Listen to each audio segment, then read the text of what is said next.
Hey everyone, I'm joined by Rachel, Hey. and today we went on a Sunday adventure.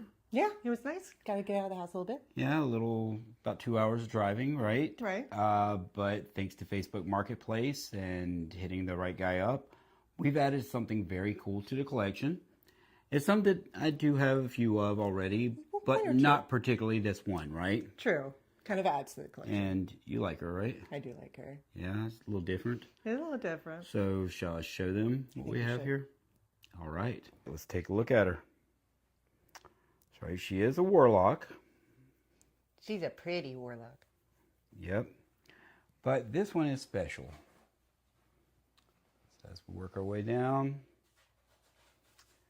this is a first generation NJ series. This is back when these were actually made in Japan, and NJ series meant something. They got out of Japan. These, most likely this one was made by Marasuku, and the same company that makes like Weston and built for all kinds of other companies. And I've got a lot of late 80s Warlocks. I just never have had one of these. So it's very cool. It's just the condition that we got in. We literally just walked in the door with her. And I think it's going to be a great project. The overall condition is not bad for a beautiful 40-something-year-old Japanese girl. Um, let's see, it's much better condition than I am, right, Rachel? Probably a little bit. Yeah, I'm feeling a little rough. We did housework yesterday and yard work, and Oh, it's goodness. killing me right now. But yeah, aside from some standard wear that you'd expect, and it's filthy, I should be able to bring us back. Everything looks to be original to her. But yeah, this is going to be upcoming over the next couple of days. We've got a nice little made in Japan that we want to see. And we've got our serial number consistent with the R stands for Rico import. And then you get your model year 84. It's got original rich tuners with the R labels. I'm really looking forward to playing with this one. What do you think, Rachel? Oh, I'm excited to hear her play. All right, stay tuned. Before we do anything to this, even wiping off the dust, I want to make sure it works, of course, right? So that's the goal of any guitar is, where are we at with it?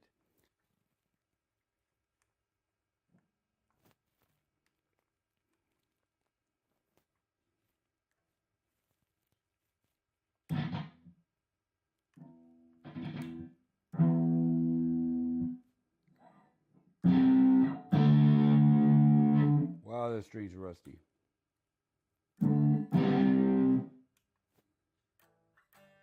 Okay, so we've got an issue already. Position 1 does not work.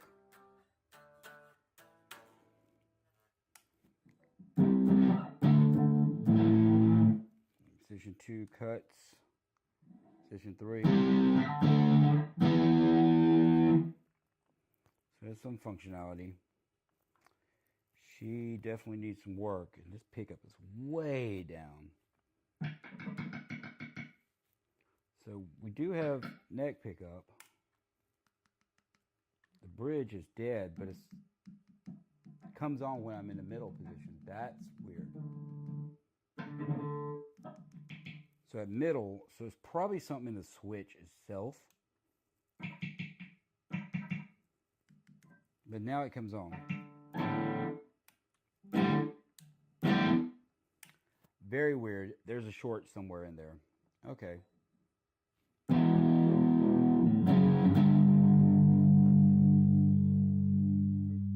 And this bar is not to this guitar.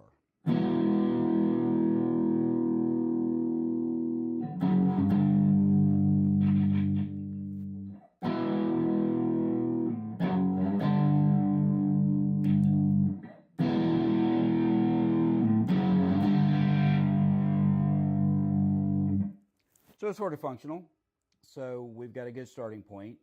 Again, this is a early NJ. And NJs were only actually built in Japan for a few years. They started transitioning to Korea in 86. So you really got a 3-year period. Even though NJ stand for the got out of Japan, you'll notice the headstock is different on these. This is that early NJ headstock, and like my Stealth has the same one reversed. I have a Mockingbird that has that. I have a Warlock that has a reverse version of this that is actually a year later. Oh, I'm happy with the purchase. I get a good price on it. I'll put the work into it. It'll raise its value again, and I'm just glad to be able to restore this thing. Okay, Rachel, so we've got her on the bench. We do. She's ready to go. Let's strip her down. Okay. First, let's get this bar off. This is like some Squire or something. Yuck. These terrible knobs. What, I mean, they don't even look right on here.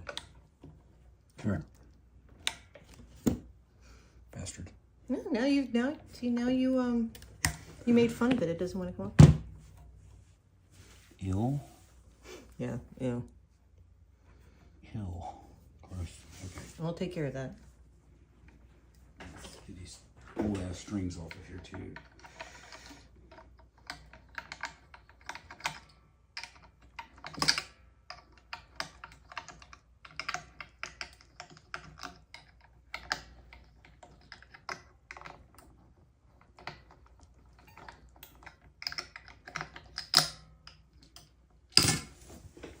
Okay, you want to do the honors? You like snipping the string? I like snipping them. Yay. Think. Think.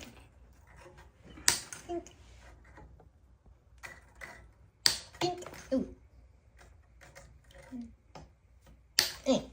There's a reason we loosen them first, obviously. Yeah. Don't want them going flying. Those things hurt. Yeah. Go ahead and start pushing through the back.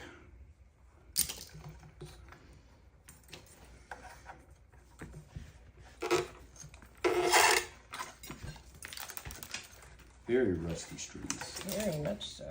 That's all right. So not a lot, huh? Not for a little while. Go on.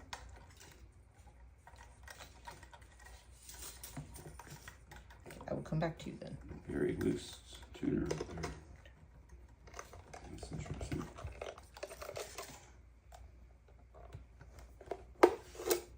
Okay, that was weird. What? There's two strings to this tuner. Oh, really? It's the old string and the, I guess, take off. Oh, weird. Come on. I got a couple of their You're trims. really liking these 6-screw trims, aren't you? I am, but it's being problematic. Mm-hmm. Seriously. I got 3 out. Okay. This is this way. Oh yeah, that's there we go. Got it. They are stuck in there. Okay.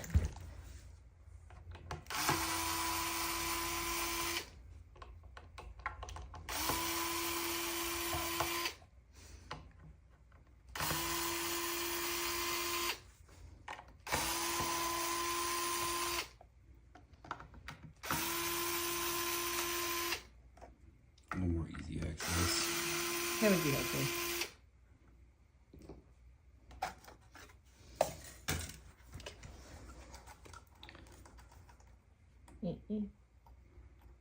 See, it's like stuck. That spring is barely holding on for dear life. That is, these are stuck in here. Get them out. Well, I know we will. It's just Well, we're going to take it all apart anyway. So. okay.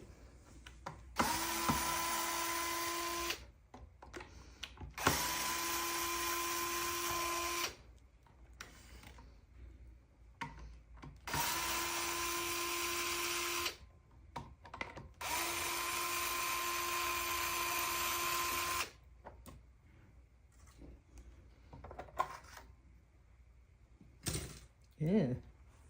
Interesting. I think those are all originals. Wiring is actually not bad. Let me zoom in on that real quick. Yours? It's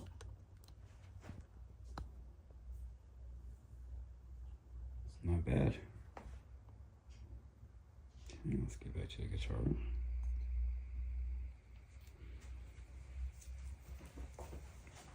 Okay, these springs, wow. They're like, that is not great. Okay, remove. Wouldn't. Use the drill to bring these out. Yeah, I can do it.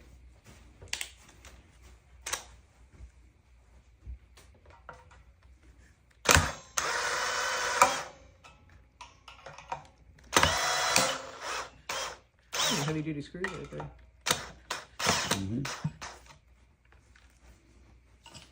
Okay, you want to try your hand at pulling these? Okay, how? These pliers? These? Yep, you Okay. want those pliers.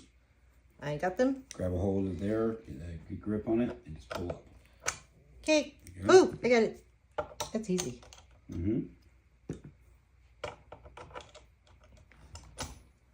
you go. Okay, give me this. You can't just give me that. Oh, right, it's still screwed on. You actually have to. I'm jumping ahead. Yes. There's a reason it's called a 6-screw. Oh.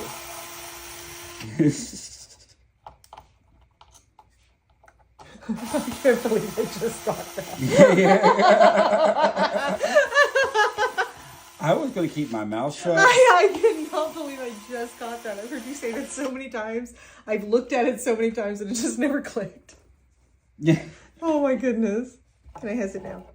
You can have it now. You can try to get your strings out now. Thank you. I'm do this off camera so I don't look silly.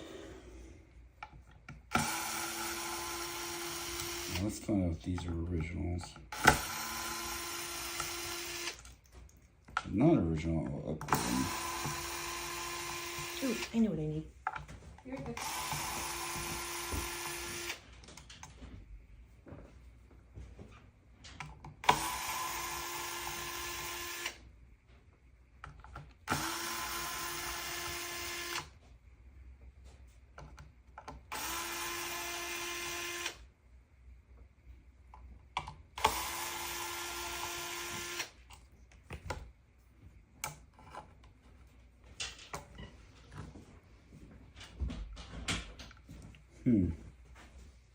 See? I'm smart.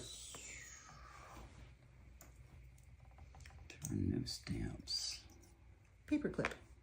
They could be. What the? That's the original from that. Look at that. There's a pick in here. Why was there a... Wait, there's a pick inside the pickups? Something else in here. Shim. The pick inside the pickups? Looks like Oh. there's some kind of shim in there or something. It's a Dunlop pick. Partially funny. What have they done here? This is interesting. So it's very wedged clean. in there. And they moved the neck up to it. Not sure how they've done this. That's not accurate. But I can see on the routes, this is correctly routed for what I would expect for NJ. I'm just not sure what they've done to this thing. I'm gonna pull this neck to find out. I'm kind of a bit concerned here. Before I pay for it, neck alone's worth it, but let's see.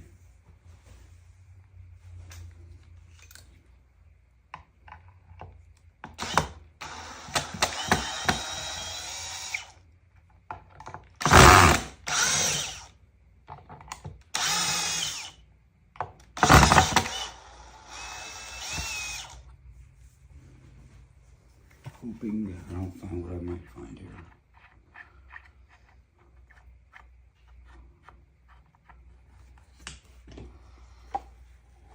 Okay.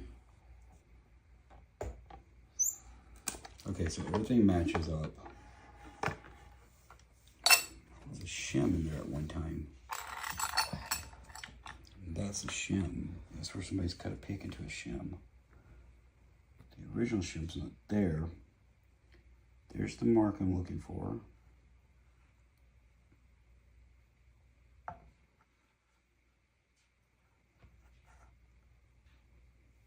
Interesting. Okay.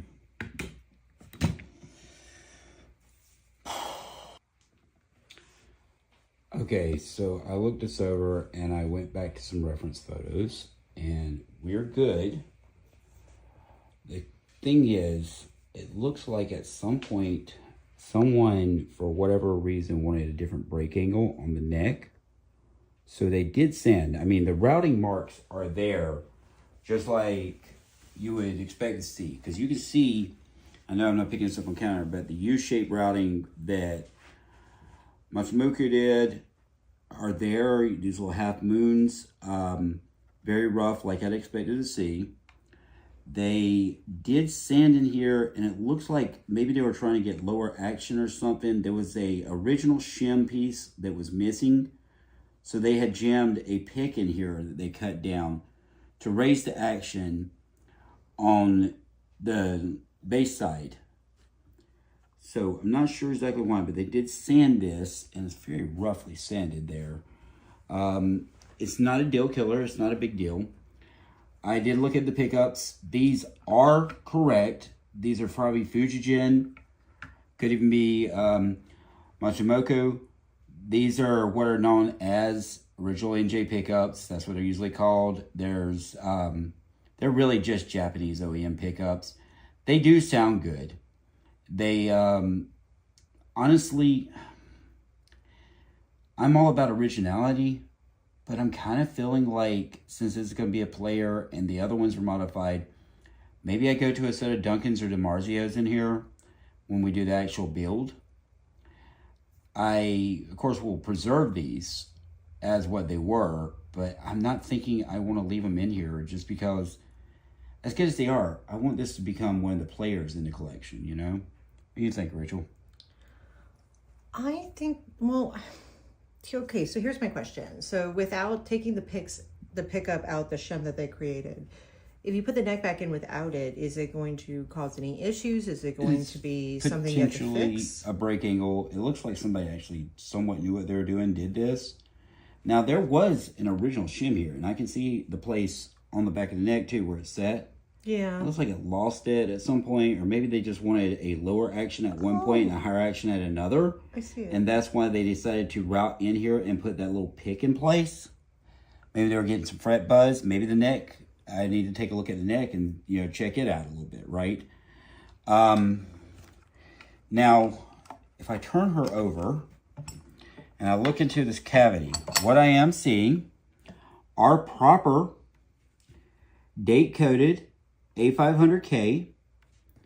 These are Japanese.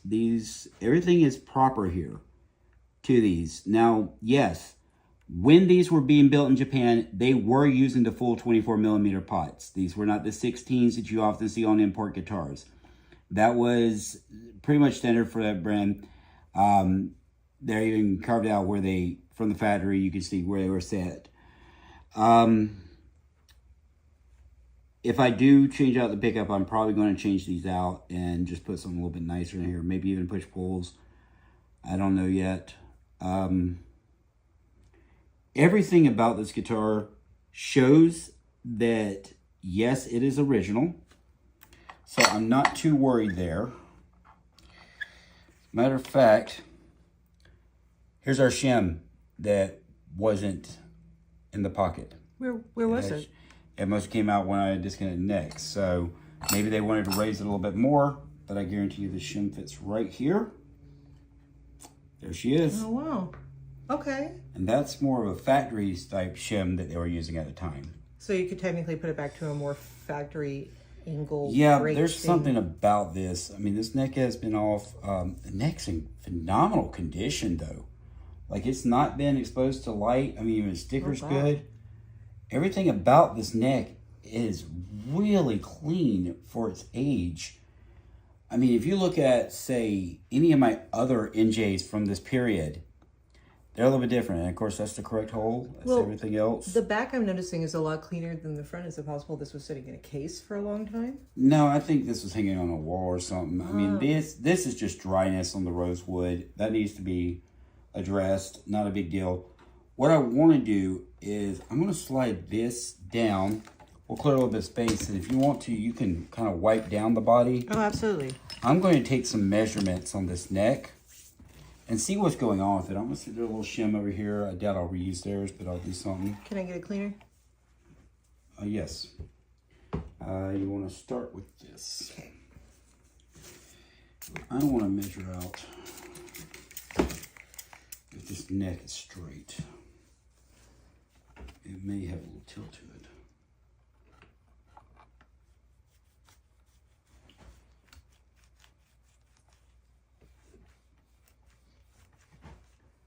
Oh yeah, we've got a bit of a bow, not a massive one, but we got a little bit of one. Mm-hmm. So it probably needs a little tension relief. I bet you someone was just trying to go for low action on this, that more 90s action. Okay. And they did that to it. I'm kind of afraid to see what this truss rod looks like. Hopefully it's not spun out too much. It wouldn't be the first time that I've dealt with these ones where they're like that. I'm gonna take a look and see what the truss rod situation is here.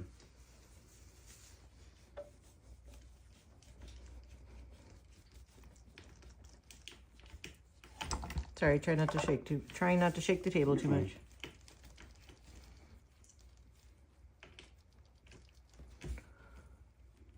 There is something so satisfactory about seeing the grime come off of one of these guitars. Seeing it become pretty again.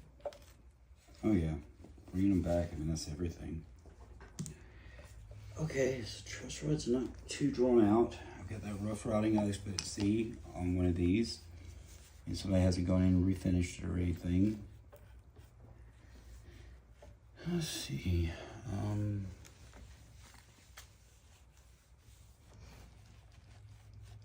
So it's very few tells on these of how, what manufacturer made them. Majority of early NJs were made in the same factory that made West Tones and Arias and stuff. That was who Bernie partnered with. Mm-hmm. But again, there was only a few year period there, right? Before they moved to Korea with the class acts getting involved and all that. So, and then at that point, NJ just became just a name. It didn't have any meaning. So let's see. I'm going to take a crack at this truss rod. Just see if I can just lighten that tension just a little bit while you work on that.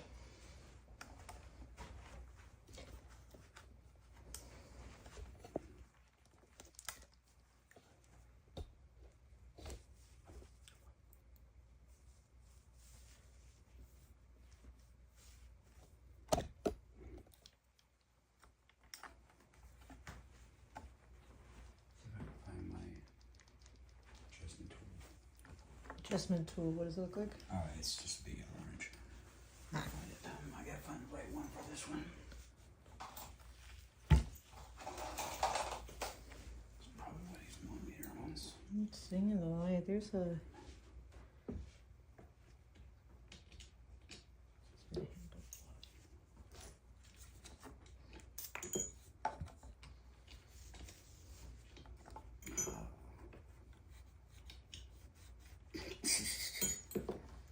Go figure. I got 4 of them in a box. I'm not on the right size. Let's see here. Really good ones.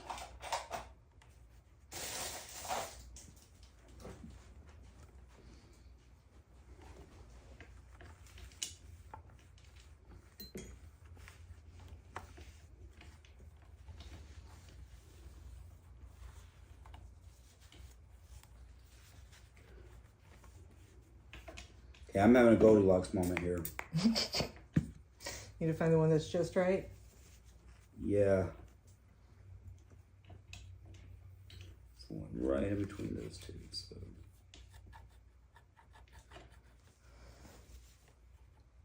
Come on, girl.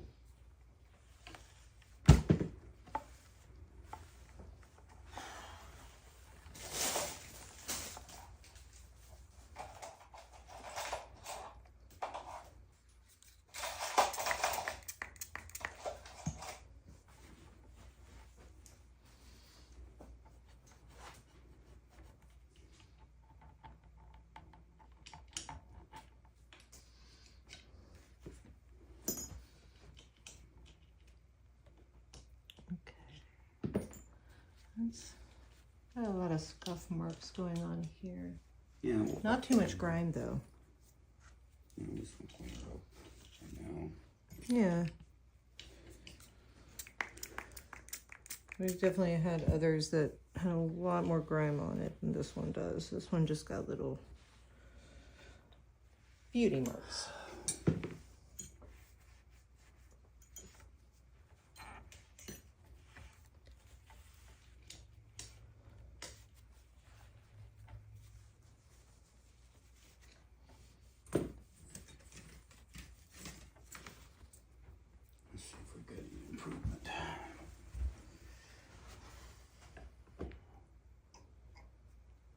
Oh yeah, that straightened her right up. Awesome. One little, about 1/8 of a turn, and she's straight. Good. So progress. Yep. Again, I haven't decided what I want to do, if I want to go through changing out these pickups or not. I mean, she's a little rough. Do I turn her into a badass screamer, or do I keep her original? Oh. I don't know. How many screamers do you have versus how many that you kept original? I've been keeping a lot of stuff original lately. I mean, obviously the Bitch and the Stealth and the Iron Bird all were modified. The last 2 Warlocks were modified. But, I mean, it's cool having the original NJ pickups, but there was a reason people changed them out. Okay. They're, like I said before on the video, they're really just Japanese OEM. People refer to them as NJ pickups in this era, and there are people that really like that sound, and they don't sound bad. But honestly, I kind of feel like I'm so torn on this one, right? Because it may be they're also very rough. So is a guitar. It's very scratched up. It's definitely. Oh yes, definitely a lot of little scratches all over. It very much, I mean, I don't know. It's like, I could keep her back to the original NJ, back to the original whatever. But none of my NJs have these pickups in them. And there's a reason, because people want to play on these guitars, right? Yeah. And the pickups were kind of a weak point on them, just like any current modern import. I could drop those new Seymour Duncans that I just got in there. Oh yeah, you could. And those are hot. I mean, they're a nice mix. They might sound really great in this guitar. They would not be historically accurate. But it's not like I wouldn't just take these pickups and stick them in a box and shove them into, the bin marked with all the other guitars. And pickups can always be swapped back out. You're not modifying the actual physical guitar to do them. I think that might be the direction we go with it. Okay. I'm not going to do it on this video. I may do it later on, when I can be a little more quiet and focused on them, right? Right. I know I was having some issue at the switch or at the pickup on this bridge pickup. It appeared to be a short when I did the test on this guitar because when I first put it into bridge position, I got nothing. I moved it back to mid. I sort of got the bridge.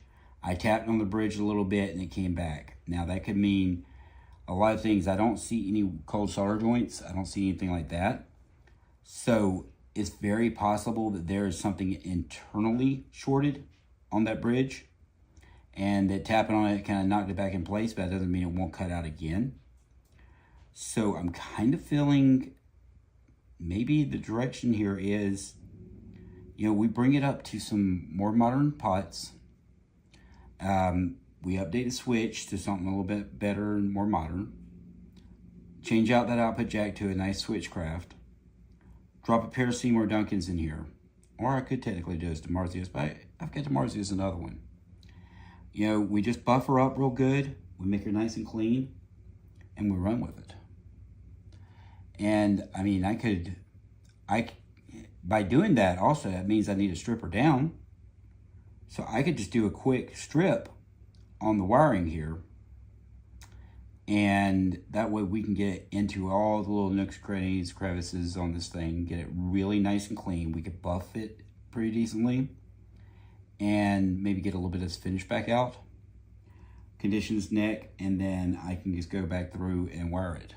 That sounds good. I think it sounds like a good plan. I think that's the way we're gonna go. I mean, I hate that there was cavity work done on this thing, but I mean, what do you expect? It is a 42-year-old guitar. It has probably passed through a lot of hands. You know, a lot of people didn't show love because they wanted that later headstock. And I've actually come across NJs, true NJs, that were changed out with the later Korean headstock and neck. And I never felt that was right. So we're at 12, 14, 16, 18, 20, 22, 24 proper frets on here. So that's good. So it's a full scale, it's full, you know, it's your Thrasher. This is what would have been played in that era. You know, I was really on the fence because I didn't need another black Warlock. But I don't want to refinish this. And it's only because of the age. If something had been swapped, if this hadn't been the original body or something, then yeah. Now, for comparison, I just want to grab a later, not much later, but a couple year later, Warlock. And I want to look at the cut here, right? For the body. So we're going to take this one, we're just going to hold it right here. And you see how the curve changed? See, it's just slightly different, slightly off, right? One's a little longer, like this one's longer than that one. It's a little wider. The gap's a little wider.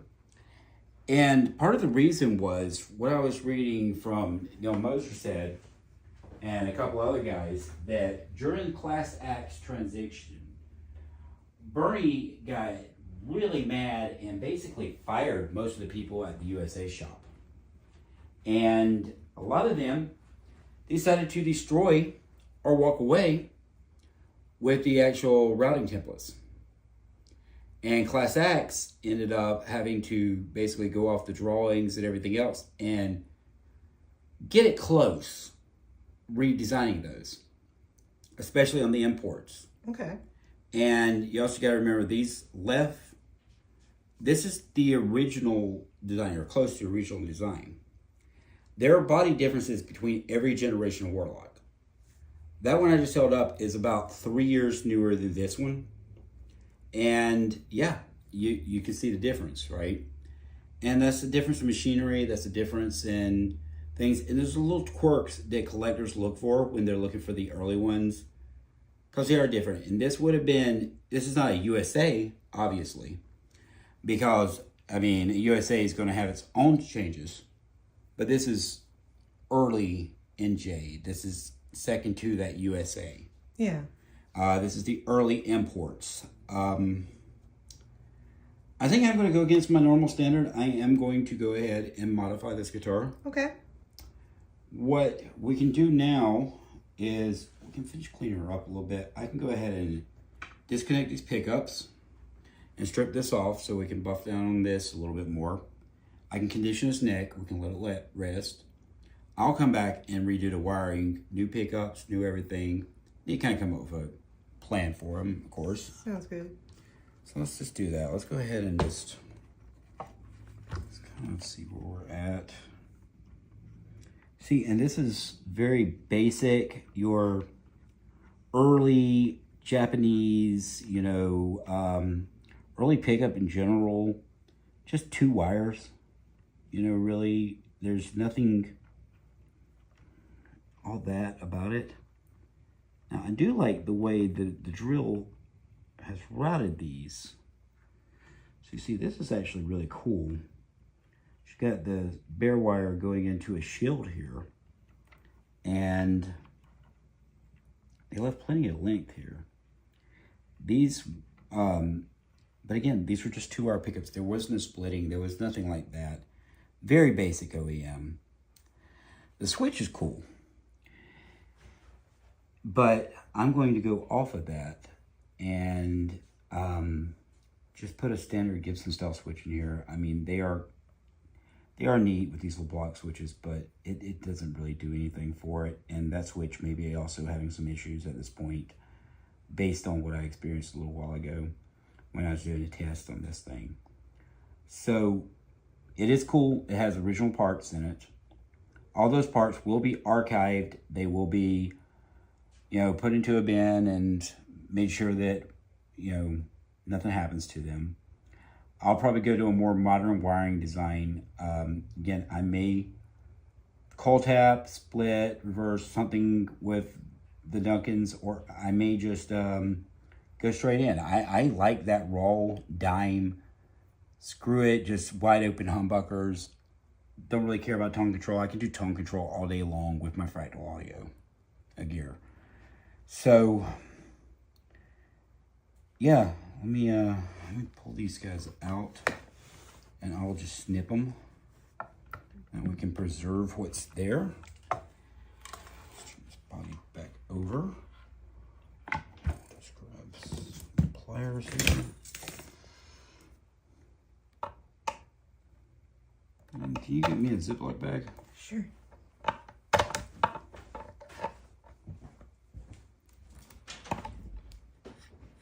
So there's nothing I'm doing here to this that I can't undo if I decided later I wanted it just back to original, so I'm okay with it.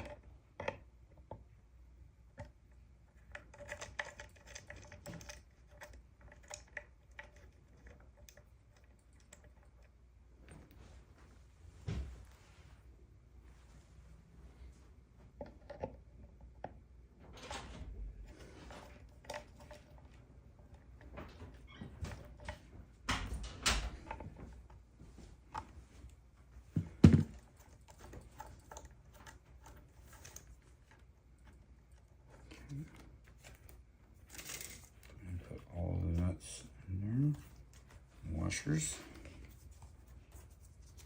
Put all the junk that came on this guitar in here, so this all stays together.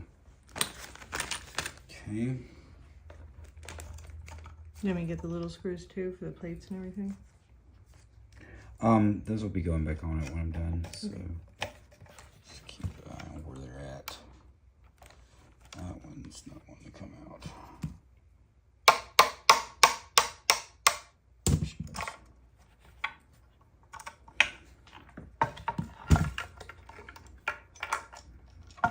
Normally I'd be a lot more careful with all that, but it's not like I'm going to scratch this thing up. True. It's definitely had some time. Let's just go ahead and we're going to snip that one there.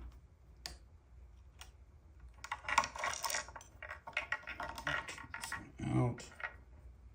And let's just...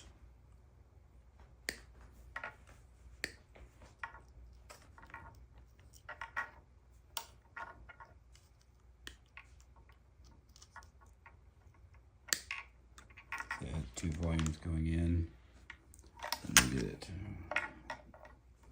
Kind of a weird wiper design, but yeah. Okay.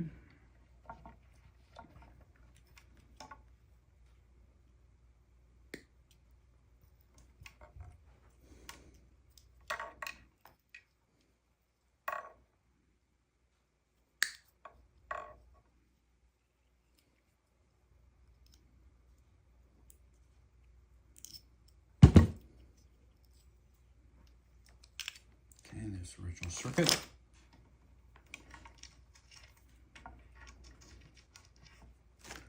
These washers. This isn't one I'm restoring to like resell or anything also. This is something that's going to end up in my collection. Which almost justifies refinishing it, but I don't want to refinish it. I like the scars. I like the beaterness of it. There's the original NJ pickups. As cool as they are, they're not that special. So we're just going to put those in a bag. Like I said, all this is going to get labeled as original parts. Okay, we're even going to take out our output jack and we'll put it in there.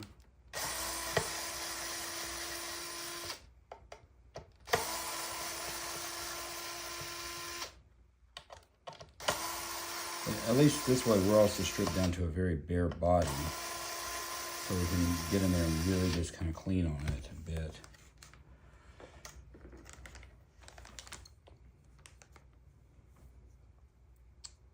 Yep, not switchcraft, not anything special.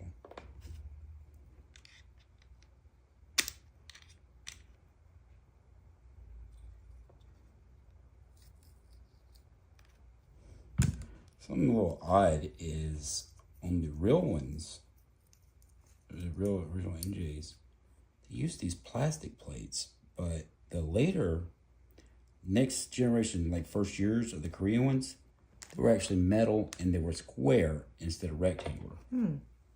Yeah, just a little thing from personal experience on these is I've got a couple of metal ones. I'm not going to change that out. I'll keep it as it was, but it was just, you know, Bernie trying to keep costs down, I guess, when he was ordering these.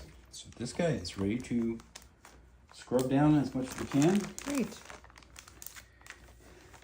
Let's see, I'm going to work on his neck a little bit. Just kind of get some dust off of it first. I'm running out of spray here. That's fine. That's just the cleaning spray, so we can go back and use the other spray on it. Okay. And the polishing and buffing stuff. We may actually use some buffing compound on this and buff it a little bit. Make it pop. I mean, look at that. Yeah. That's just wiping it off. So it's definitely under the age and the whatever. So I've already straightened out his neck, and I'm wondering if they were compensating for that, and that would be really annoying, honestly. So there you go. I'm going to work here.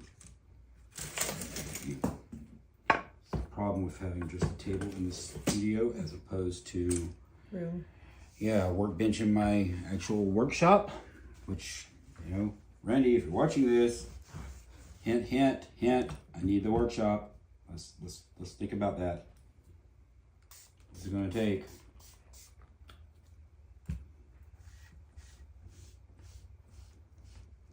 See, this is grime. It's a lot of grime.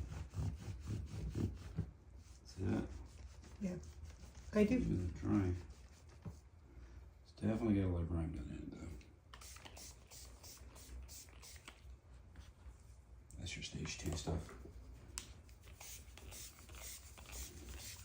Normally, if you had the electronics in the guitar, you would not spray it directly on the body. You would really want to try to keep your chemicals just on rag level.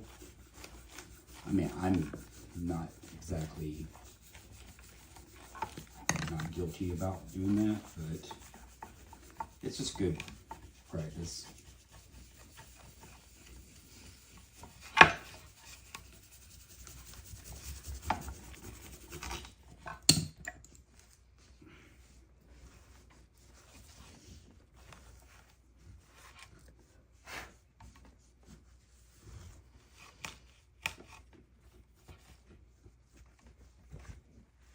Deep in there.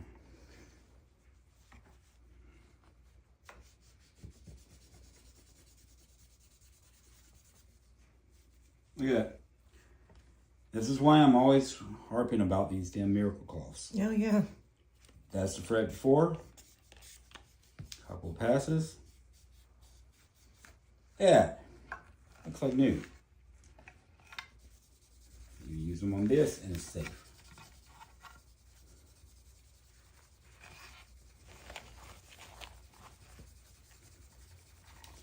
God, I wish I'd known about these years ago. Thanks to whichever one of the Luthier's videos I saw this on. I wish I remembered who it was and I could find it again so I could shout it out directly. Go on there and just thank them profusely. It's made my life a lot easier. They've been extremely like helpful. just that's a few of them, just a few passes, and that's the originals. Just keep working our way down. Also kind of busts in and cleans up some of the gunk. I've even used these on the poly finishes and it works really well. And one cloth goes a long way because you're just cutting off little sections to be able to do this with. It's brilliant.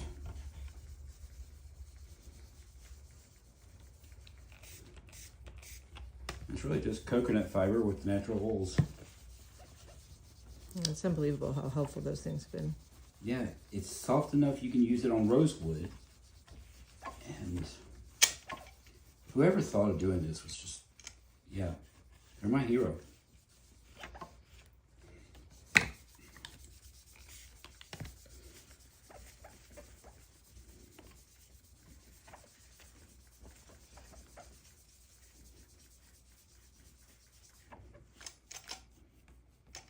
Look at that. Yeah, that's crazy. Right?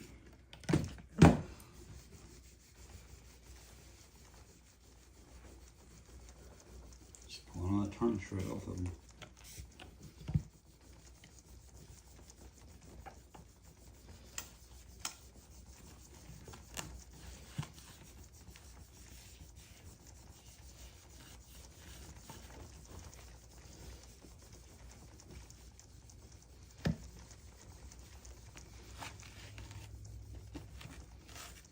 When I first taught you how to do frets, I taught you how to do it with the sanding plane and taping and how to get all your little cuts right. Oh, yeah. And all that stuff, right? All those years, all that wasted time, if I could just get it back. I mean, sometimes you do have to do it if you're like leveling them and stuff. Yes. So, I mean, it's not like it's not a good thing to know how to do. But if I'm just polishing, why do I need to be removing material from the thread, right? Very true.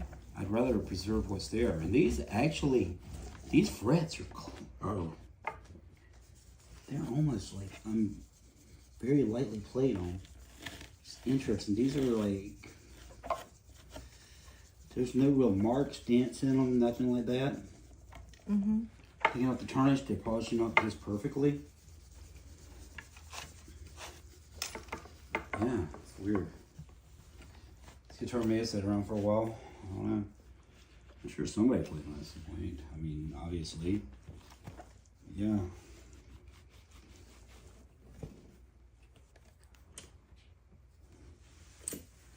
I really should set myself out screw cups when I'm doing this type of work. Probably. Yeah, I'm not that bright. Might be a good idea. Well, that would be being prepared. I'm not good at that.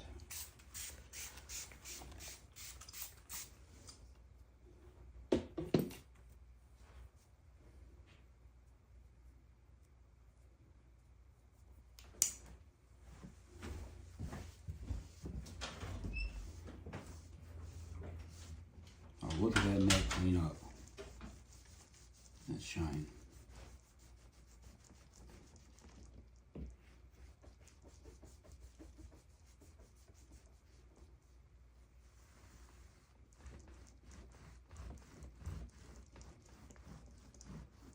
That fretboard's looking great. So there's almost no wear on the back of this neck, on the headstock. It's really weird, especially for these NJs. It's grime.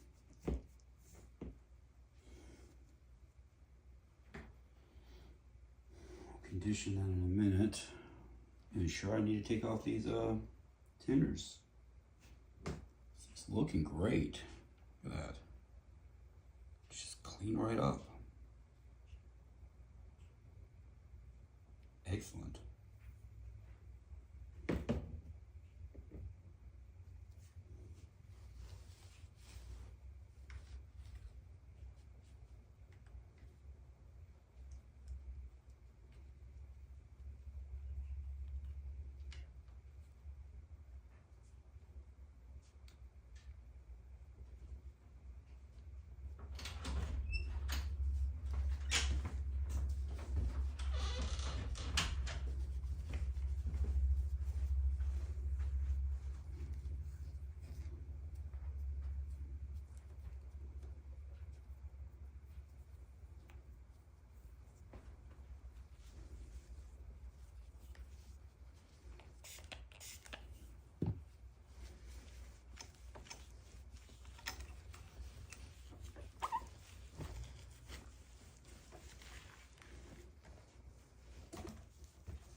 You okay?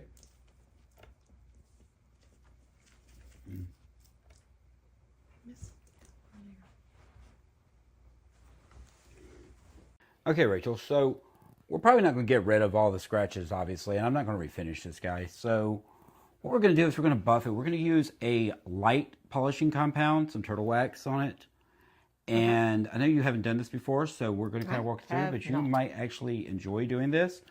Let's go ahead and take these out. Maybe. Screwdriver.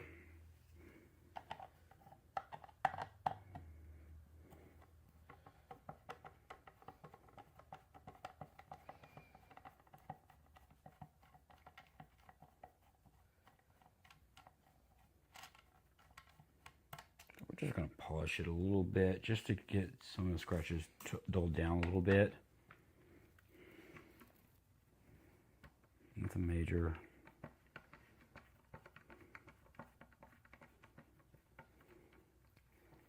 Probably should do a circuit first, but I don't care. We'll polish it again at the end, but right now we're just going to kind of cut and polish a little bit. Okay. We're not trying to cut through the poly finish or anything. We're just going to, so we're not doing any type of wet sanding or anything. We're just going to try to pop it out a little. Okay. Right? So first we want to take our applicator. Get us a little bit of this on there. We're going to do this by hand. We're not going to use a drill or anything. Be gentle, right? Yeah, we just want to be gentle. We're just going to put a little bit of this on our applicator. Now we take this, and this is going to help break it up a little bit. It's just a little coarser. Okay. We'll start on the back. That way we can see how we're doing.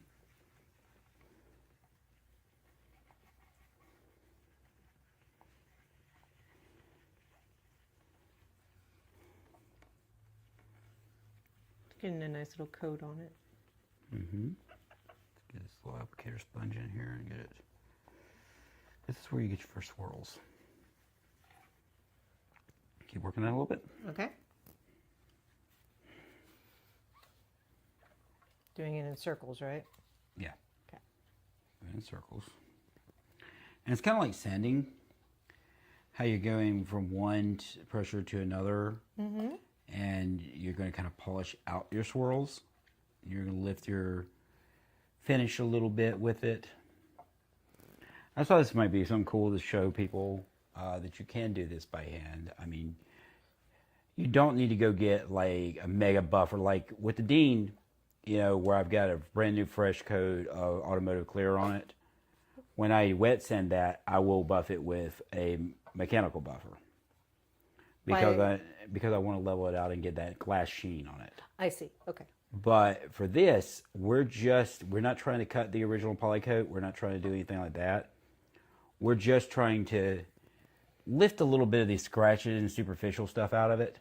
Make it shine a little bit. Make it pop. Gotcha. Just like we did with removing the tarnish from those frets and conditioning that fretboard. Right. Okay. So it's really that. And actually, now I'm thinking about it while you're doing that. I'm going to go ahead and put some liminal on this fretboard.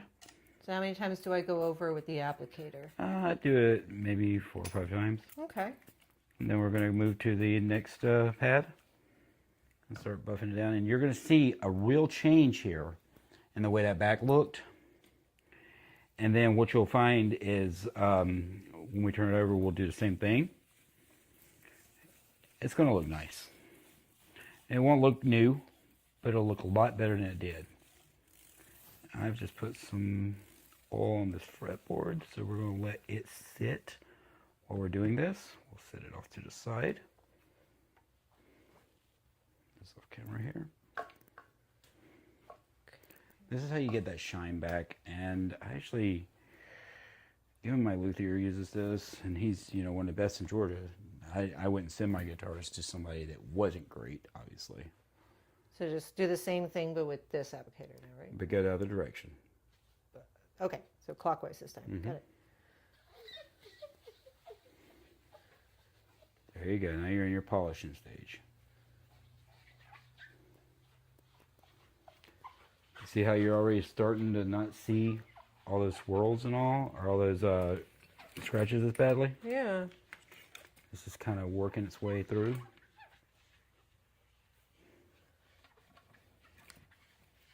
really need a workbench where I can just go on the pad and not have stuff around. I know.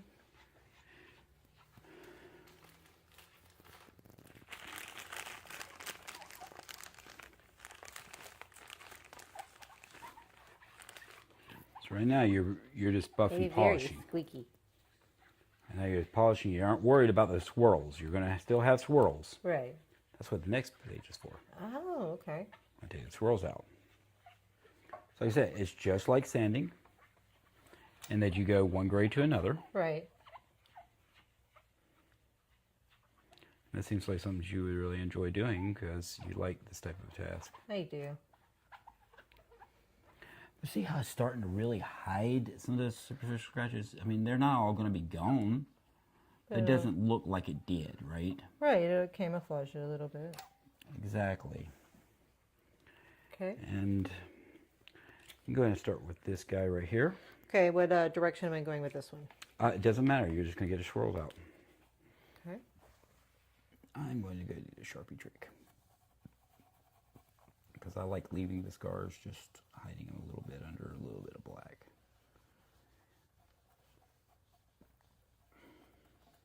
Sorry. Okay.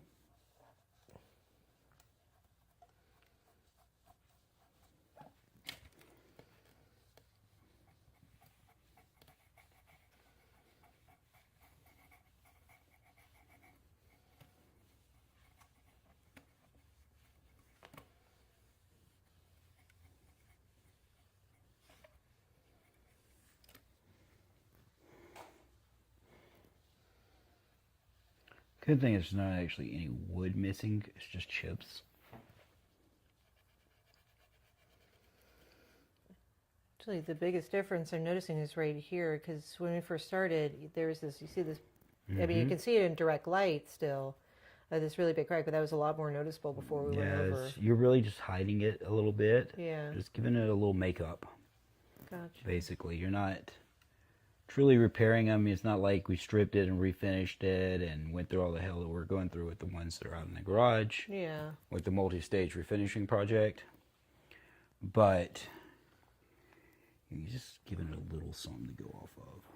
At least I know a little something about makeup. Yep.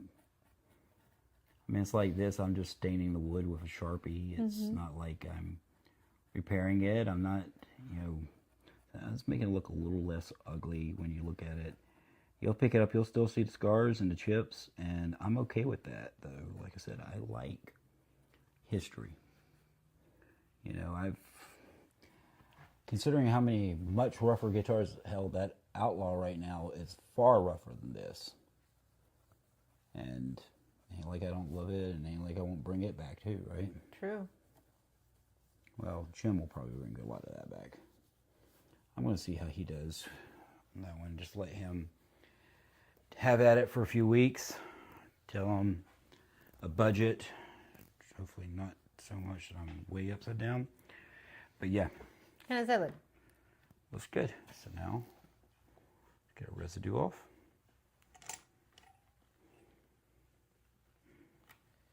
See, we at least made it shine through it, right? Yes. We didn't make it perfect, but it's shining. It'll never be perfect. Not unless I got in here and wet scented this poly and redid everything. And Well, I feel like something this old should have a little bit of... It's got to have some history show. Exactly. So again, and we're not doing an aggressive buffing here. We're just buffing down just to give it the shine, right? Right. So we'll remove our buffing residue here. Okay, let's turn her over. We are going to have to get at the sides, of course. Mm-hmm. Make sure we wipe her off real good. Go ahead and touch a couple of places on her. Just to make it a little darker, and under that will blend a little bit.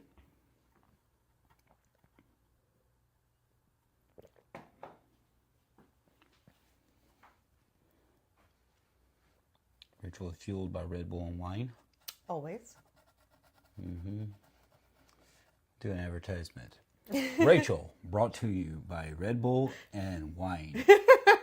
Red Bull and table wine. Yep. Nothing wrong with that. You like what you like. I do like what I like. you're not trying to color the guitar, you're just trying to touch little spots. Yeah. Just make them a little darker. Like concealer. Yeah, exactly like concealer. The thing is, like I showed you before, these little Sharpie marks kind of blend in under once you polish. Yeah. And because we're really just staining the wood, we're not trying to color the guitar. We're just making it not stand out quite as much, where it's got little nooks and nicks. Right, well, that way when it's being played, that's not where your eye goes. Mm-hmm. You just enjoy hearing the guitar.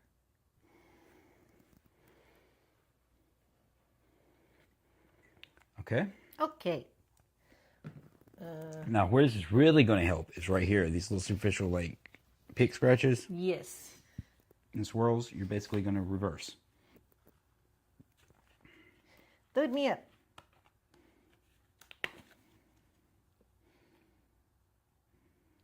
Three.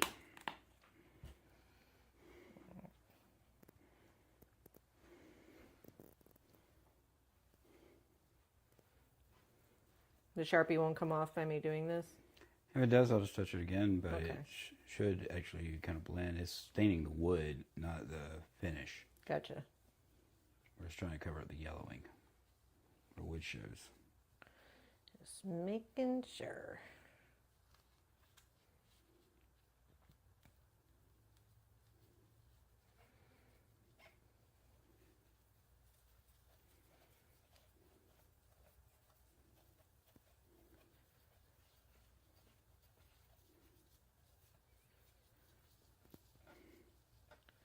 I'm getting the diagonals. It'll just be the straight sides that'll need to be done as well.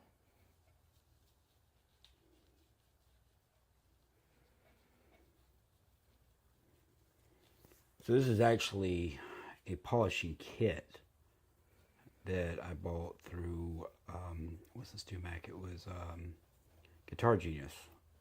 And, I mean, it's just the same crap you buy at Walmart, but... And then, of course, I like using the turtle wax coating compound. So, just a light one. So, so it's made just for removing little, blending out little scratches, superficial scratches. I'm not looking to, like, do a full cut and buff like you would on a car.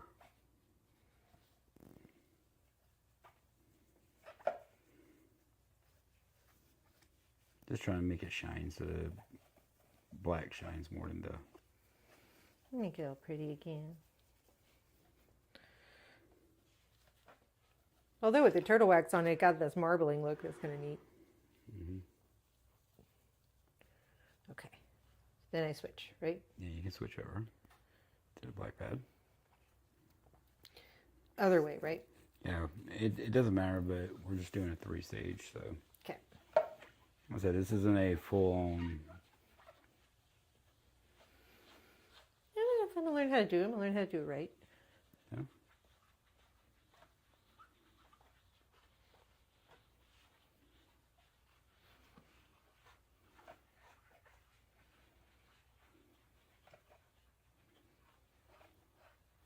So, I mean, look at how it's kind of blending it out and those are disappearing.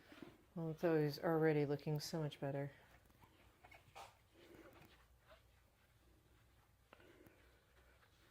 I mean, it's like you're in your late 30s. You're about 5 years younger than this thing, and you have to make exceptions, put on a little bit of makeup, right? Oh, yeah. And just like this guitar, I look good with a little bit of makeup on. Not me. I don't know. There ain't a lot you can do to help me. I mean, a razor to my face and to the top of my head helps a little bit, but I'm very proud. I'm uglier and dumber than most of you people, so I'm good. I'm definitely not smart with my money. But maybe I'm crazy like a fox because I often have quite a return on investment, so. Maybe. And I do the work to make it that way, right? You do. Every single guitar that comes in here, you give love to, and you bring it back to life. Even cheap ones. Even the cheap ones. Give them life. They're not Give the same supposed to be treatment to art. everything. You know, These are meant to be played, enjoyed, loved, and just try to continue them on for years to come. Exactly. Set them up as best as I can. You know, a lot of DIY. Sometimes, you know, it takes a little more professional help, but so do you. So,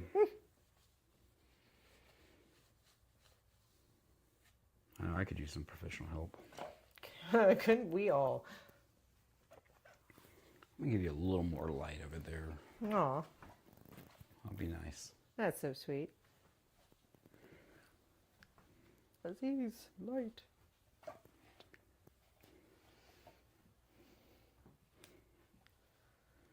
Anyway, let's see how she looks. Okay. This one has some of the cleaner on it. Is that going to affect anything? Don't worry. Okay. You're going to put cleaner on it later anyway. Okay, just making sure. But I'm going to do this. Sometimes you need to let things set before We're you just put the getting it nails on. really cleaned up and all so that when I put the circuit in here, it'll be nice and ready for it.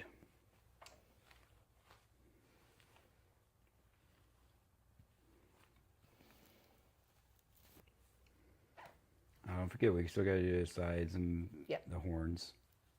Get in there a little bit more. We can leave some of this residue on here because we'll clean it when we do the final cleaning on. That's where you got some work to do. Okay, take a look. Ooh.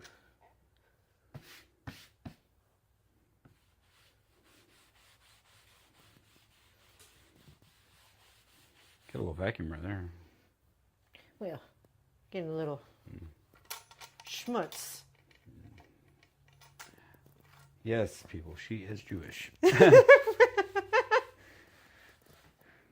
I just cleaned it. I didn't want I love to. my little Jewish girl. You love your little Jewish girl. Okay. Trying to see if there's anywhere else that needs a little bit of a.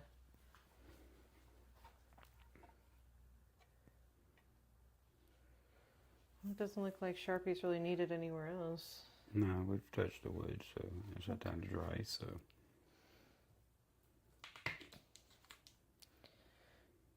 I wouldn't put too much on there this time. Yeah. Because you're just going over those areas. But see, we may not be able to make her perfect, but we can make her shine. We can do that.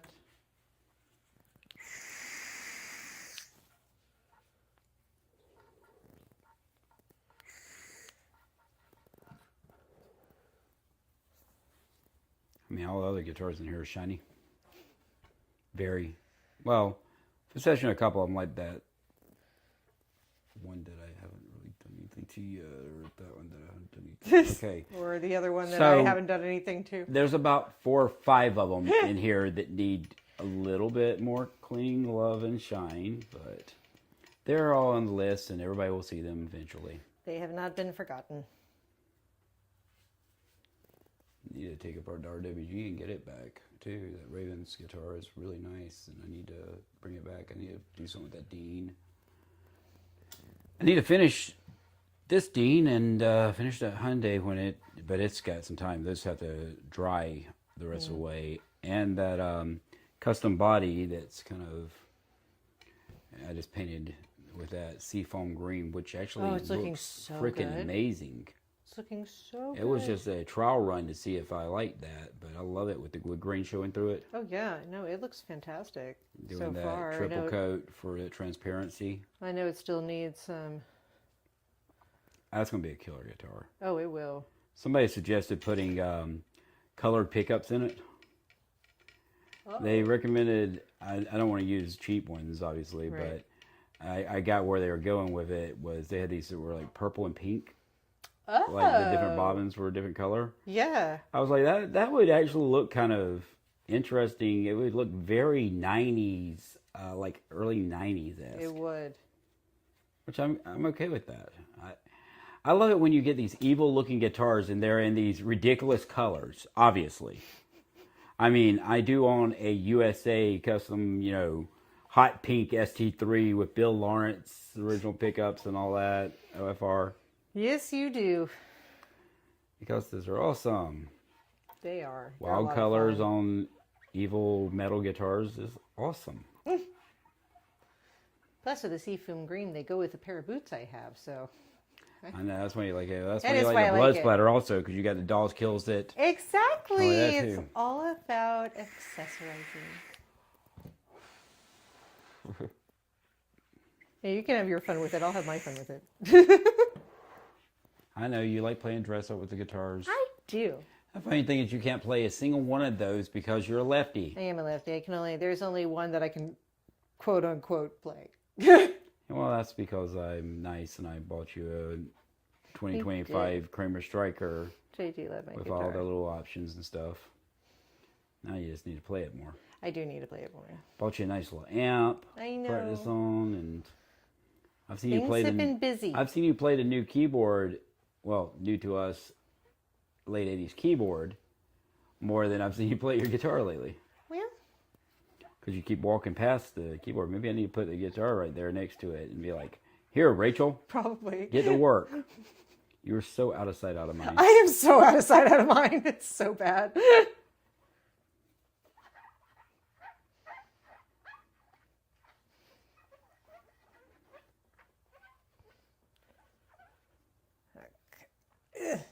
She's looking pretty good. Sides are awkward. Well, yeah. Normally it's me doing this. I'm actually enjoying just supervising. Getting to see somebody else do the work.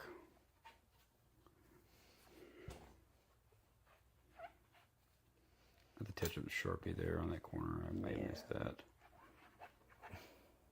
I know it's not proper to do a Sharpie. I don't care. I'm not looking for perfection. I'm just looking for exposed wood that doesn't look like exposed wood. There you go. Yeah, my friend, and I've done this before too. He'll go with some extreme colored Sharpie or paint or whatever to touch the spots. Oh, yeah? Yeah. See, me, I generally just, I'll clear them sometimes. I'll repaint them. You know, honestly, I could just get some automotive touch-up paint and touch those up properly and then put a little bit of clear on them. I got to tag you in. All right. Take your mic. You go do your thing. She's cleaning up nice, though. 1 second. Yeah. Maybe best you've looked since the 80s.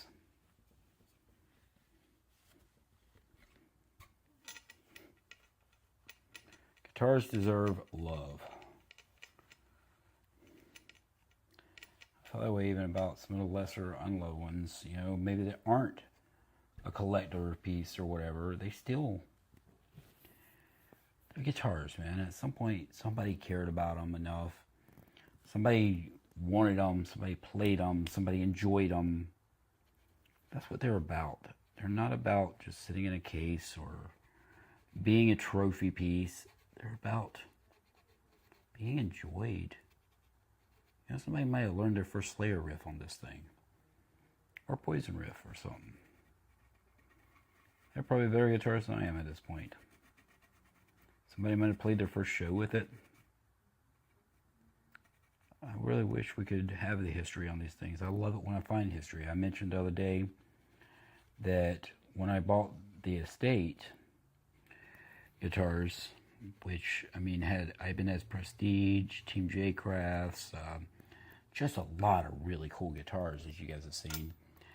I kind of wondered at the time, I said, there's a Hamer Slammer in here. And it wasn't like a low-end Slammer. It was one of the higher mark ones, a little more featured, and it had nice DiMarzios added to it and all. And I kind of went, well, this guy, if he has all these nice, super nice guitars that obviously were major player ones for him, and he played in the studio and all, if he had that and hadn't changed out and went through the trouble of just upgrades and all that stuff, then there's obviously a reason. But I didn't think I'd ever know why. And the family got a hold of me and said, hey, you were asking about the cavity covers for these guitars because they were missing. Primarily the trim cavity covers. And they're like, we think we found them all. We're going to bring them over to you. And I said, okay, cool. And when I got them, I got a question answered related to that Hamer. And it said, on the inside of the cavity cover, there was a note from the original owner, and saying that a girl had given him that guitar for Valentine's Day, and I don't remember the exact year, but it's pretty much the year of the guitar, and that it was his favorite or whatever, which we all have those that we're connected to, right? Or that we miss or something. And I assume, that's exactly what that was it was important to him enough to keep around, to never sell, to never let go of or give away. And, I've got that. I've got a Yamaha SE 150. And compared to most of the stuff in my collection, that would be considered a junk throwaway guitar, right? But it means everything to me because it was my first. And it's left my possession over and over again. And it's always came back to me. So it just stays here. And I keep it around. And it also is inspirational because I didn't get rid of it when I got injured. And it just stared at me from the corner when I was told I'd never play again. And eventually I picked it up and I started messing with it. And it kind of helped start that whole process of me going, you know what, I will figure out a way to play on this thing. I will do this. And I know I'll never be some great aficionado tapping genius. I wasn't that great to begin with. But I figured out ways. I thought about at the time how Tony Iommi had lost his fingertips and he still was able to do it. So why couldn't I, right? So that's where I was at with that. But anyway, so yeah, we've got a nice shiny guitar now. Body, it's got its scratches and it's got its wear, but we've got a nice shiny guitar body. And we have a neck that I should be ready to wipe off some of the conditioning from. And what we will do is we'll probably end this video about a minute from now because we're going to finish wiping down the neck. We'll polish this headstock real quick before we end. And then we'll come back and I will actually dig into this and have a plan for what I'm going to put in it and how we're going to go about that. I always love the look of the wood after you've oiled it down. It's so pretty. Look at that. That's gorgeous. Untarnished. That's beautiful wood. What kind of wood is that? Do you know? Rosewood. Rosewood? It's just gorgeous. Most fretboards are going to be rosewood or ebonite or ebony. It just depends on what they are. Mm-hmm. Before I go another step further, I had it a minute ago. Here we go again. There it is. Maybe I should check these frets. Maybe. Oh, no rattle. Got no forward rock. I'm not feeling any high points or sprouts. I didn't expect I would, actually, based on how they looked once they got tarnish off of them. They feel nice. They don't even need to be crowned.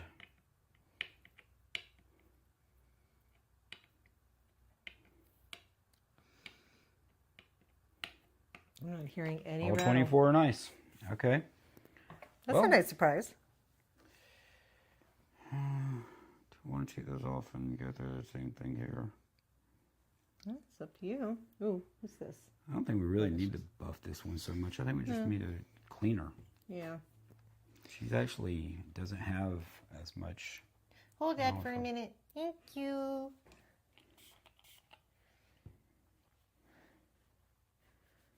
Having that moment of, ooh, I need a third hand.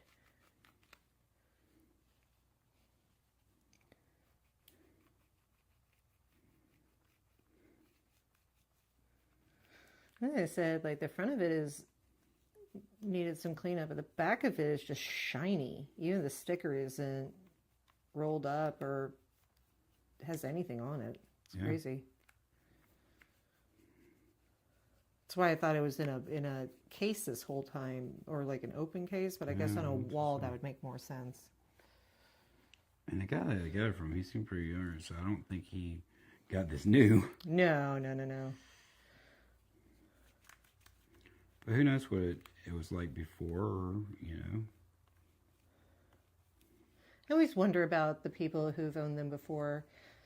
Did they play them a lot? Did they just use them as art? Well, when you stepped out, I was actually talking on camera about that, you know, it'd be great if these things could tell stories, and I was talking about that Hammer Slammer Yeah. and the note and how cool Yeah. that was, because we got a piece of that history. We explained, and it's exactly what people like me and my viewers feel, you know, is sometimes there's just something special. And it may not be special to everybody else. I mean, hell, there was a time, like, the Slammers are getting a little more popular now. But there was a time a few years ago, you could walk into a pawn shop and find, like, a Hammer Slammer for 50 or $100 bucks. Mm-hmm. And it didn't matter which model it was. But he went through the trouble of putting nice DiMarzios in there, nice CTS pots, all that stuff. And I was like, well, this guitar must have had some kind of special connection to him. Yeah. And then we find that note that talked about how he got it for Valentine's Day. And it's like you connect with that person that way too, you know?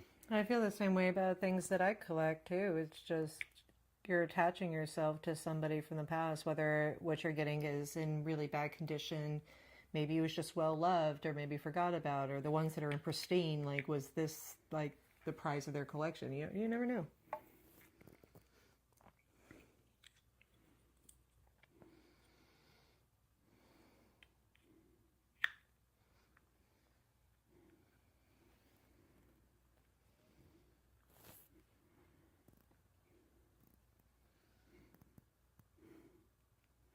Trying to stay in camera range. It's going to be a lot easier once I get the shop done. There's no reason to leave this off because I've already adjusted the neck. So she's all lined up and everything's good with her.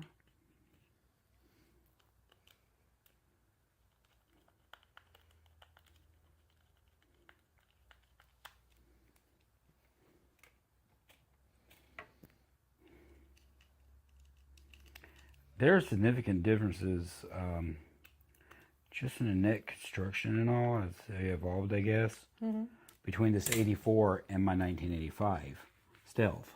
Like, just mainly in the construction. I mean, obviously there's differences because they're different guitar. Yeah. But the way the neck is bound, the way it's laminated and all, it's different. Now that Stealth, of course, it had been sanded, but you can see that it was originally painted on the back. And this is just a laminated multi-piece maple neck. I'm And sorry. it's nice and smooth. I have a question. Mm-hmm. What is this guard protecting if there's no... Truss rod cover. There's a cavity there. I saw the cavity, but there's nothing like in it. Yeah. There's the thing that was adjusted with the bolt. That's a truss rod, and that's the crown for it. You don't want anything getting down in there. Got you. Okay. And it also just gives it a cleaner look up the top. But it protects that cavity and what's in there, because that's a metal crown on there with a multi-piece truss rod. So Okay. Sorry, I like... don't have it covered. learning No, more about you're it. still learning, and that's great. And I'm loving teaching you. I'm loving that we're doing this together. I am too. You know, I've had people in the past that I've been with that have helped in certain ways with these, you know, or like to clean them, or like to, you know, whatever. Mm-hmm. But never someone that really wanted to dive in and learn, and that's awesome to me. Okay, guys, well, thank you for watching. We're going to leave this one here, and I'm going to come up with the plan for what's next. And we will regroup and put a circuit in here and get this thing playing and all calibrated, set up properly, and see where we go with it. Rachel, you'll say bye? Bye, guys.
It's called punking yourself with green hair or red hair, just like Jay. Jay's a fucking warrior, punk rock maniac. Punky me skull, motherfucker!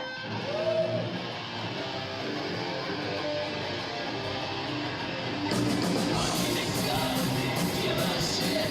He's a great skateboarder in a pit. He kicks works like lazy, we're not stiff. Fuck it!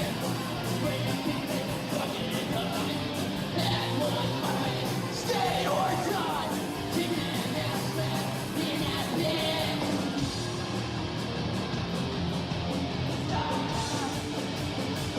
Red Bull stop.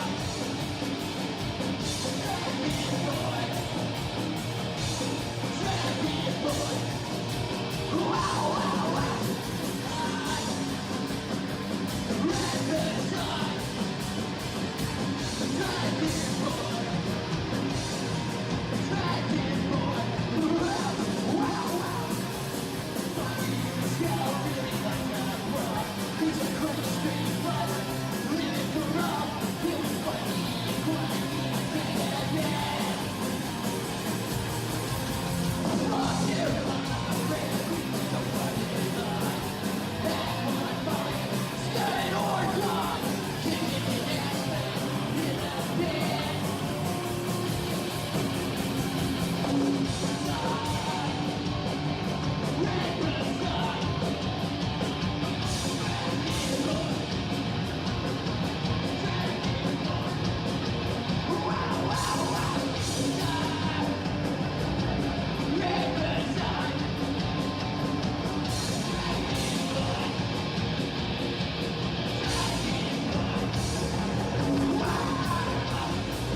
Destruction!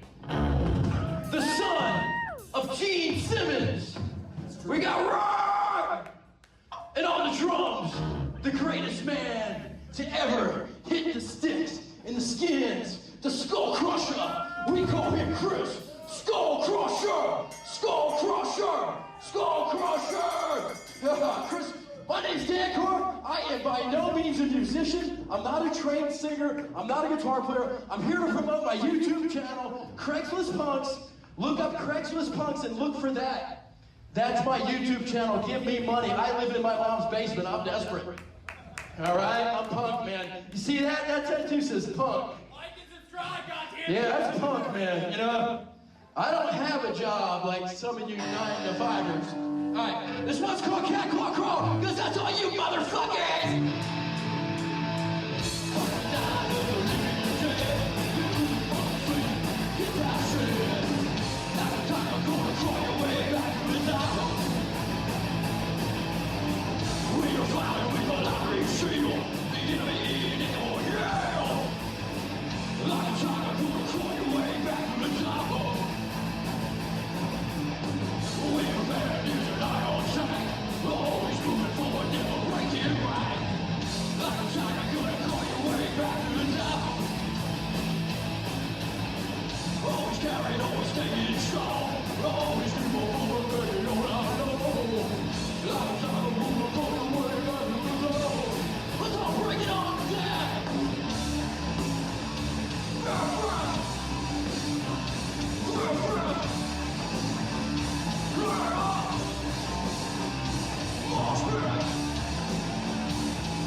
You know, all this sellout bullshit's crap.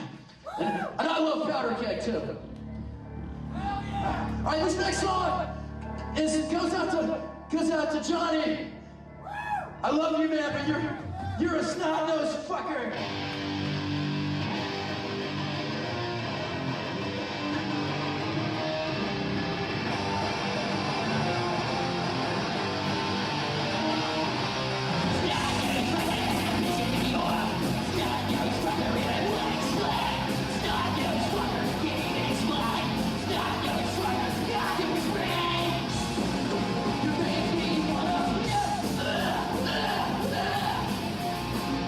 You make me wanna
what punk rock's about.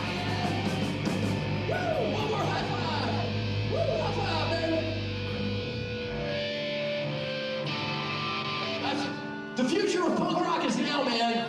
That's it. The future of punk is now. The future of punk is now. The future of punk is now. Woo! All right. Again, Craigslist punks, go to the YouTube channel. All right. Next song is called Flesh Eater. He wrote this. It's about eating flesh, man. Flesh Eater.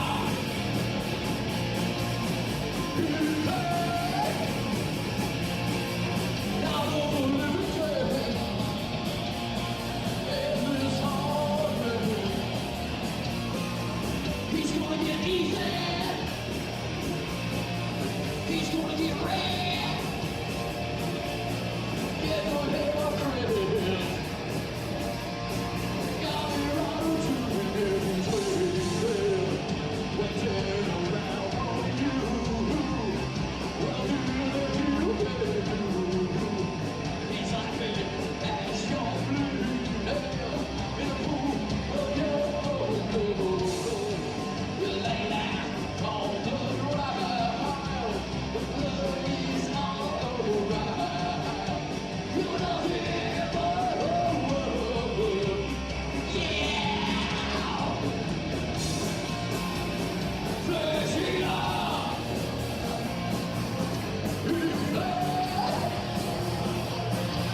Not a living dead. And his heart's dead. He's gonna get eaten. He's gonna get red. Oh yes. Got your head on red. Got me right up to it. Waiting around for you. Nothing that you ever do. Be like it as your bleeding in a pool of your own blood. You lay down on the ground. Your blood is all around. You're not here for the world. Yeah.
I used to play in LA, so I had to compete against Darby Crash.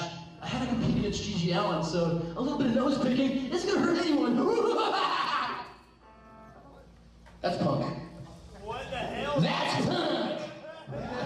Alright guys, so the next thing we're gonna do, how many people here have a foot fetish? You like feet? How about 2 girls and 4 feet? 2 girls? It's about Bruce Lee fighting 20 people, okay? It's called 20 on 1. Foot fetish, 20 on 1.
vasectomies.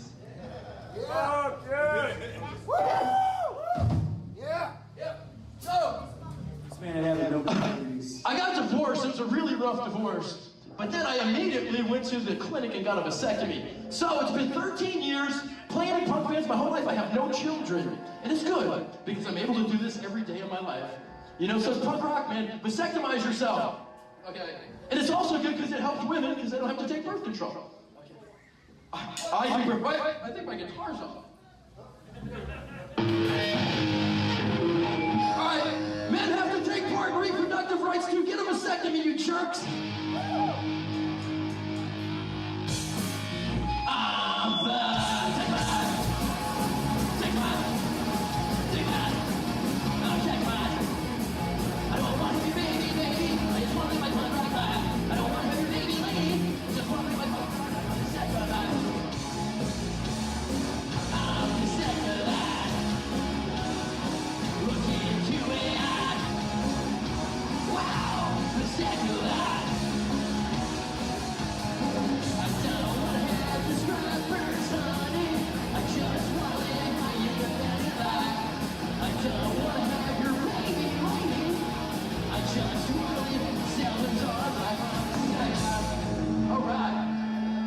But I am a grandfather. My girlfriend has a grandchild, so I'm a granddad. Okay. All right, we're over the top, man. This goes out to the boys in the band.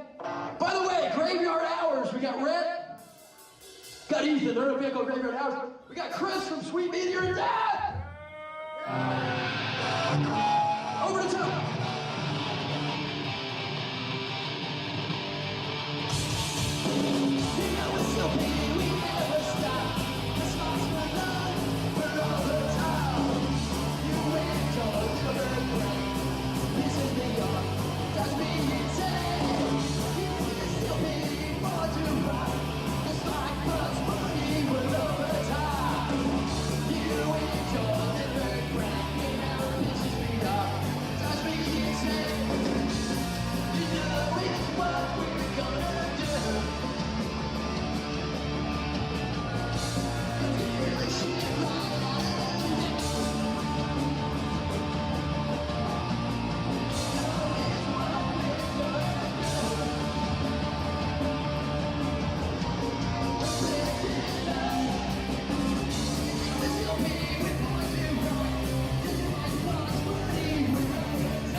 This goes out to all you guys. You guys are invincible.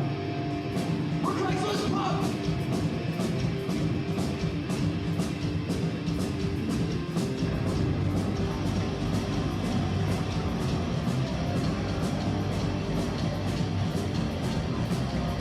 Don't care what others say.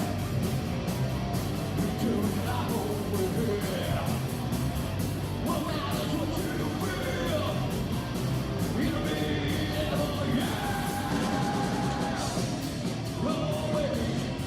Your way is fine to be invincible. Your way is fine to be invincible.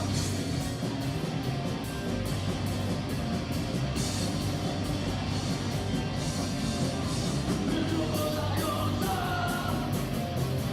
Always stay in control. Now on the right street.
Go to our YouTube channel with that icon!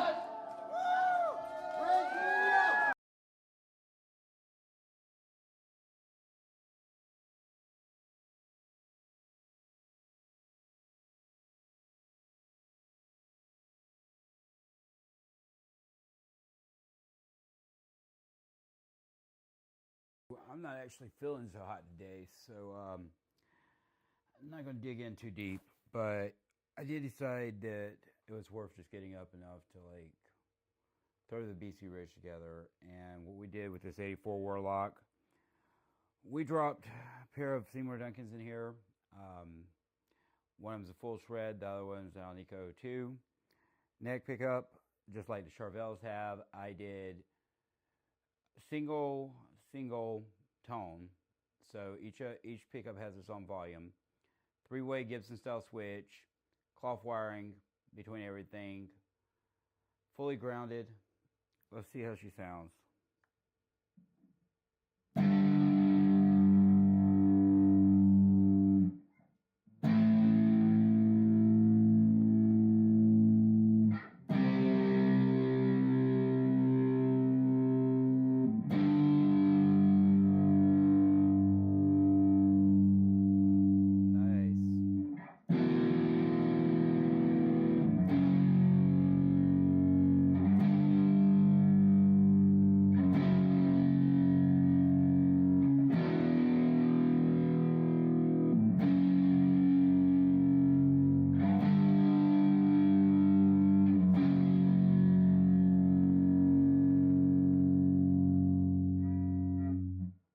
Try it on the full shred.